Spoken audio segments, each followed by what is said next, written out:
Yo, YouTube, what's going on? It's Mr. X here. We're going to go through the new Valorant update. Patch 1.09 just dropped this morning. We're going to look through the patch notes, see what's going on. I know the biggest thing in here is the operator nerfs and just kind of adjustments overall. Really kind of dive into what that's all about. So you can also see there's some agent adjustments as well. You have Jet, Omen, Viper, Reyna, Brimstone all being affected in some way. And then even kind of weapon accuracy coming out of jumps. So we can start with the agent updates. Paranoia, they updated the projectile visual effects to better represent its hitbox, especially when traveling towards your point of view. Keeping an eye on the overall power level of Paranoia, but as a first step, we wanted to resolve visual issues where players hit with Paranoia outside of its impact on the screen. That's definitely felt when you play. You sometimes see the Paranoia coming towards you, and you're outside of like the cone that's traveling towards you, and you do kind of get hit by it. I think it's kind of because it swirls and it moves just kind of like in an odd manner that this probably results in a lot of issues like this. So this to me is more of just like a quality of life thing. Like you probably were intended to get hit by it when those type of situations were happening, but just on your screen, it wasn't reflected in terms of like the hitbox and the travel of it. So this is way more of a quality of life change, I would say. Jet's Bladestorm. So this is the right click. This is not the left click. I saw a lot of a lot of stuff on the internet this morning about uh, this being for the left click and how it kind of like removes what is great about Jet's kit. It's not. This is just the right click. So the time between consecutive burst fire use is increased from 0.33 seconds to 0.45, so a little bit more time to get those second ones out. Daggers on a burst now have a damage fall off that begins at 12 meters. Drops to 35 damage at max fallout. So this just kind of adjusts like the range where they're effective at, right? Just kind of bring it in close. I want to say it was 12 meters, or did they not have fall off damage? I'm not sure. I thought it was 15, but they may have changed that in a previous update. And then the headshot multiplier is reduced from 3 to 2. That's not really going to make a huge difference with the burst fire. You're going to kill anyway. What they had to say is, while we continue to investigate some of the outside strengths, we think that burst fire on her Bladestorm has been overperforming at long range. I think that's true. Like when you play Jet, sometimes like I've even like used the secondary burst fire and you kill from a pretty long distance with it, where it feels like sometimes it even eliminates the need to left click. The burst fire is intended to be a close range attack, but I found it frequently getting frags at over 20 meters away. That's true. It kind of like goes towards like that effective range I was talking about. These changes aim to rein it to an effective range or retaining its close range potency. So this should be a good welcome change. You know, Jet, a lot of people in the scene, I think mostly because of like her use with the operator, but kind of go crazy. But this should be a change that puts her more in line. And Viper, please, what do you got to do to Viper to make Viper good? Well, Viper's stronger than ever, which isn't really that strong. Her overall impact is lower than we'd like. This is the first round of continued changes in the same vein as 1.07, increasing her flexibility, especially when trying to play with teammates.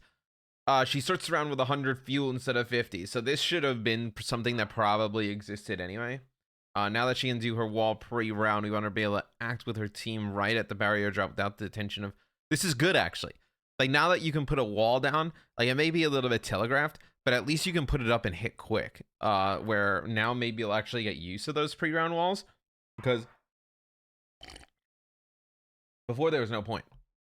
You're either telegraphing it and then waiting forever for it to activate and activate for a time that you could actually get something out of it, or you really weren't kind of able to do much of anything with it. It was like just mostly like a fake. So this should be good.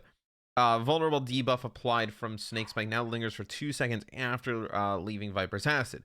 Immediately dropping the vulnerability debuff upon exit wasn't creating the threat we hoped when adding it. This change should make Viper and the team an advantage more window. This is just another way to make her stronger. Right now, Snakebite will be way better in terms of like the area denial of an area. You'll leave there with that vulnerable debuff.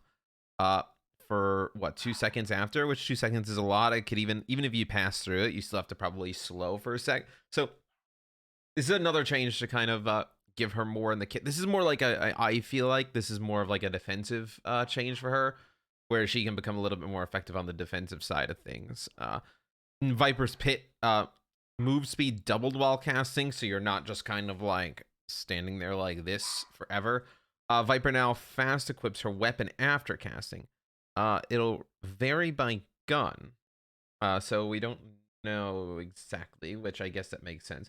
But on average, will reduce her weapon downtime by 0.4 seconds.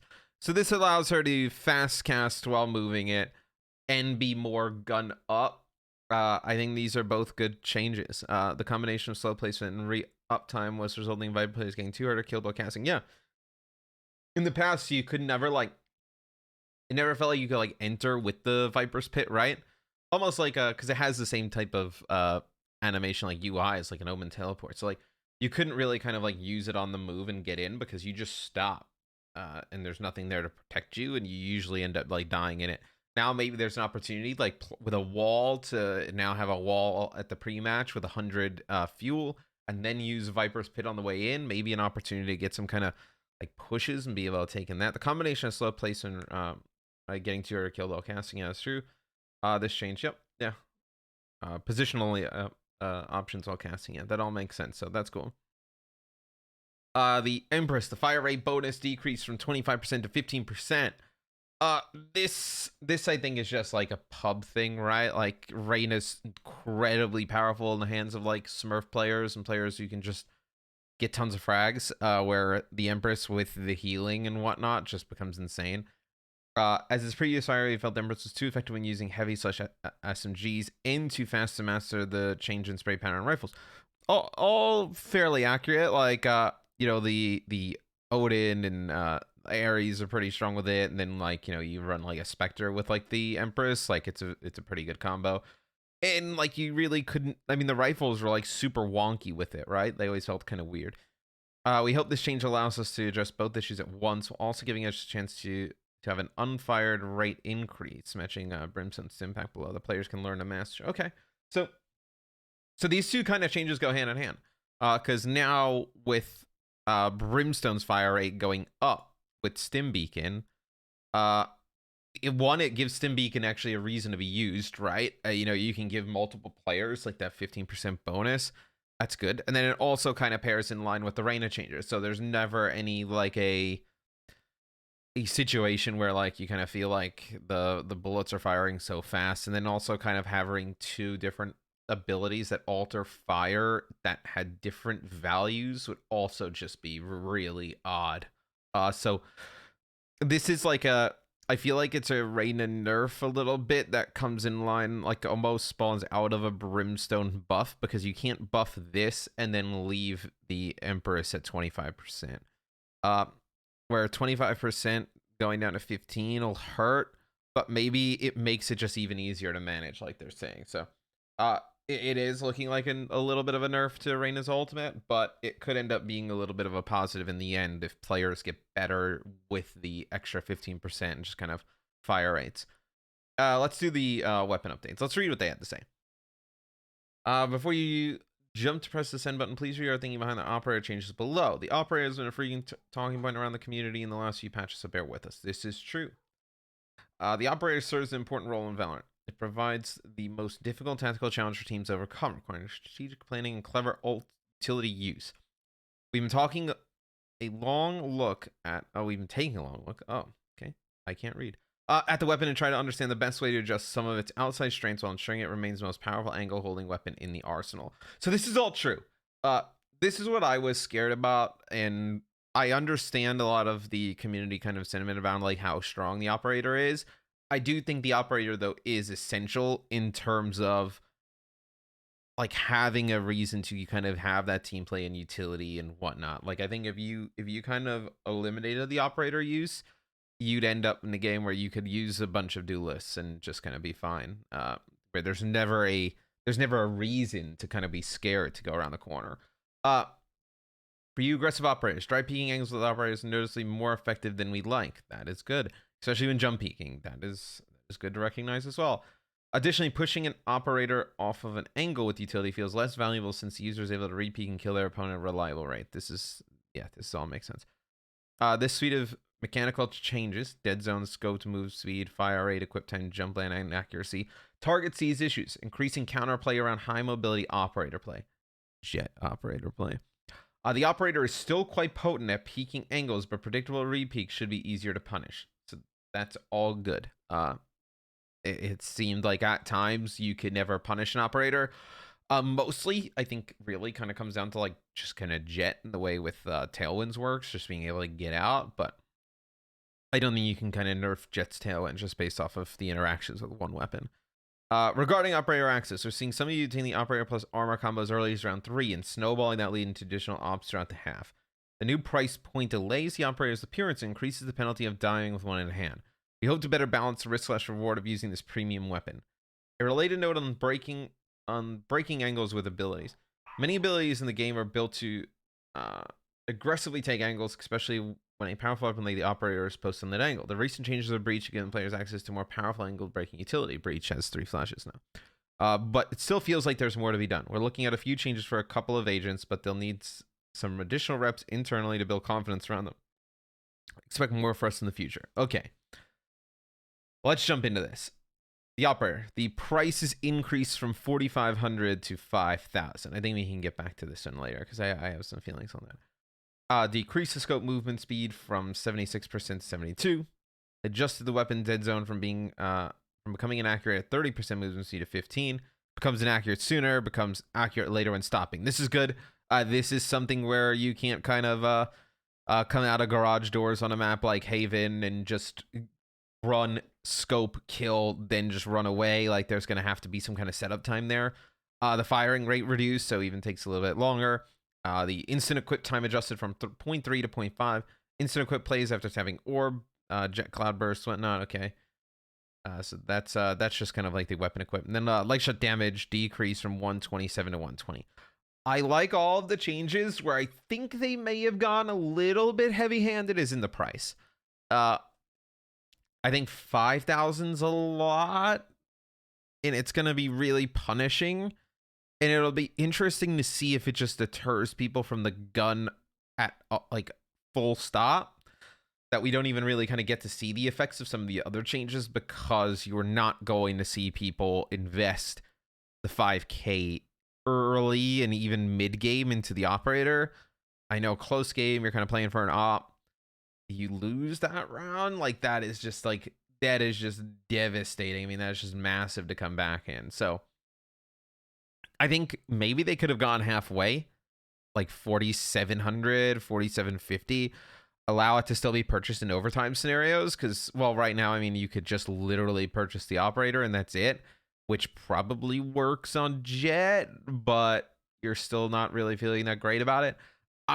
I tend to think they went a little bit heavy-handed here, that they could scale back, which I think is a totally fine approach. I think maybe the price is a little bit steep. I think everything else, though, makes total sense. I think if you kept everything else and then maybe kind of found the sweet spot between 4,500 and 5,000 for the price, I think that makes a ton of sense.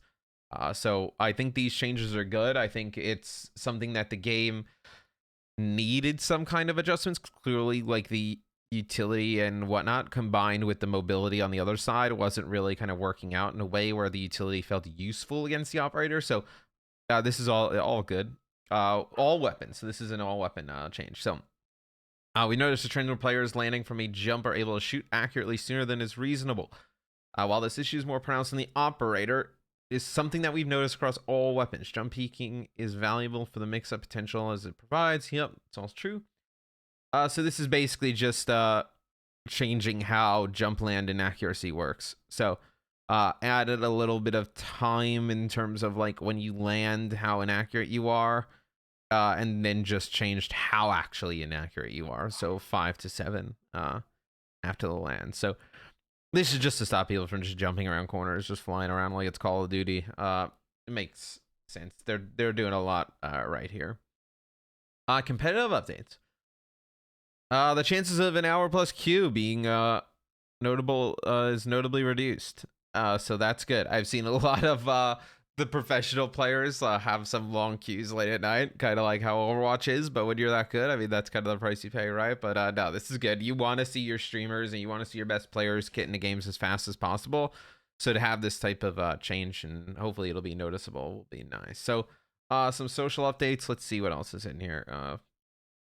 Players that have been reported for right IDs will be reviewed. Okay, cool. Changes to the party push to talk will not take effect immediately. You can have the chat pin stay across all menus, and then social panel sorting. Okay, cool. And then just some bug fixes. Overall, I think this is a really good patch for the game. I think going into First Strike, you'd probably want to start with like an operator nerf like this and then work your way up to a place where it's a little bit healthier, like in terms of where it lands. We still don't know where it lands, right? Until we actually see kind of how these changes affect like professional play.